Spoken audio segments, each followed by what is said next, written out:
So year nines, last lesson we started looking at the poem called The Soldier by Rupert Brooke, and we had a little bit of information about it and about Rupert Brooke, and about the fact that it was a sonnet, which is a love poem, and his admiration and his adoration is about England, about the country that he loves, that he feels very patriotic towards.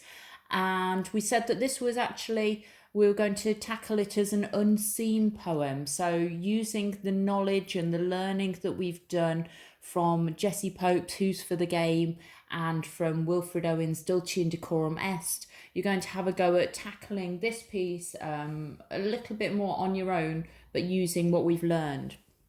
So you've got your poems. What I would like to have a go at doing today is annotating your poem. So actually going through it, and we've got a series of questions that I would like you to have a go at answering. I'm not going to give you help with this. I want you to really think for yourselves here. Think about what we've learned so far about war poetry, and I'd like you to have a go at trying to answer these questions, okay? So let's just reread the first part of the poem. If I should die, think only this of me, that there's some corner of a foreign field that is forever England. There shall be in that rich earth a richer dust concealed, a dust whom England bore, shaped, made aware, gave once her flowers to love, her ways to roam, a body of England's breathing English air, washed by the rivers, blessed by sons of home.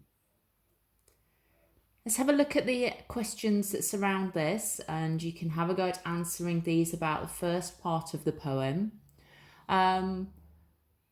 We've got right up at the top to focusing where you've got the arrow on the first line. What's the effect of saying only? When it says, if I should die, think only this of me. What's the effect of saying only? The arrow that points towards the second line, where we've got that there's some corner of a foreign field. What's the effect of the alliterative sound of f here? So we've got foreign and field. Why do you think Rupert Brooke did that?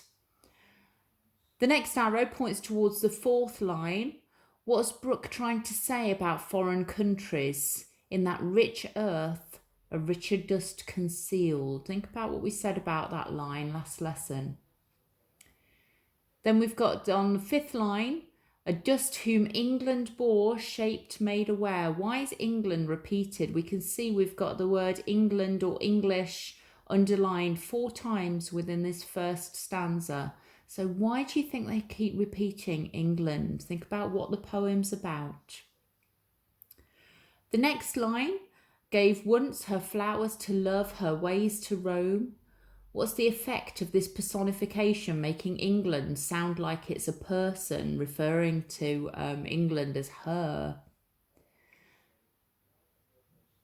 Next one on the bottom line, washed by the rivers, blessed by sons of home. What images of England are we given here?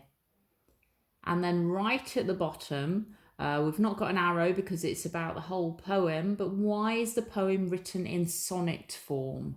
So why is it written as a sonnet? Think about what we said about sonnets last lesson and earlier in this lesson. What is a sonnet? What's the effect of writing this poem as a sonnet? If we now move on to the second stanza,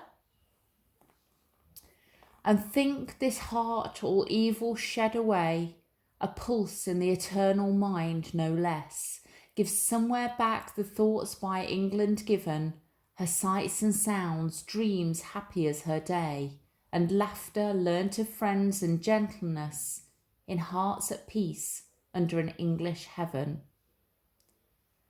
So let's have a look at the questions we've got here. So that a pulse in the eternal mind, what does this suggest about soldiers who die in battle?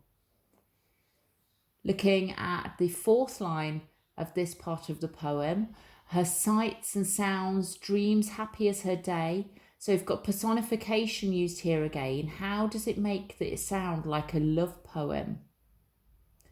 The final line, In Hearts at Peace Under an English Heaven. What's Brooke saying here about what will happen to him after death? What's it suggesting about all English soldiers? And then finally, what qualities does the poem suggest the English possess? Okay, what's it suggesting to us about English people and the qualities or characteristics of English people? So not easy questions at all, but have a go at answering them. Think about what Rupert Brooke's trying to get across. Think about what we know about this poem. It's a propaganda poem, like the poems that Jessie Pope wrote. So what is he trying to get across to us about war, about soldiers, about dying, about England? Have a go at answering those questions before we move on. So, just focusing on some of the poetic techniques that have been used, and you should have answers to all of these because of the annotations you've just been done. So I want you to write down examples of alliteration, so words beginning with the same sound, examples of personification, giving an object human characteristics, so here making England sound like it's a human being. I want you to look for an example of a metaphor where we say something is something else, and an example of repetition where a word or phrase is repeated to make a point. That should be a fairly easy task and fairly quick to do.